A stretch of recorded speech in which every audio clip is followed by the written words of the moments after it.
দেখা হয়নি চক্ষু মেলিয়া, ঘর হতে দুপা ফেলিয়া, একটি ধানের শীষের উপর একটি শিশির বিন্দু।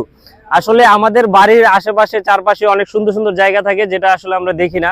তেমনই একটি জায়গা, সেটা হলো আমাদের বাড়ির পাশেই, আমার বাড়ির পাশেই। তো হুট করে কালকে বিকেলে যাওয়ার সময় আমি দেখলাম। তো আজকে ভোরবেলায় চলে আসছি, দেখেন কত সুন্দর লাল শাপলা। এটাকে পদ্মও বলি, আসলে পদ্ম নয়, এটি হচ্ছে মূলত লাল শাপলা। আর ত্রিশালের মধ্যে সবচেয়ে বড় শাপলা বিল হচ্ছে চেচুয়া বিল। কিন্তু এই জায়গাটাও কোনো অংশে কম নয়। এটা হচ্ছে ময়মনসিংহ, ওই যে বগার বাজার চৌরাস্তা, তার পাশে, চৌরাস্তা থেকে একটু 1-150 মিটার সামনে হাতের বাম পাশে আপনারা দেখতে পাবেন খুব সুন্দর একটি জায়গা। একদম ফুলে ফুলে ভরে গেছে সবকিছু, দেখেন একদম সবগুলি ফুল ফুটে গেছে, কত সুন্দর। আমি কিছু ফুল নিয়ে নিচ্ছি।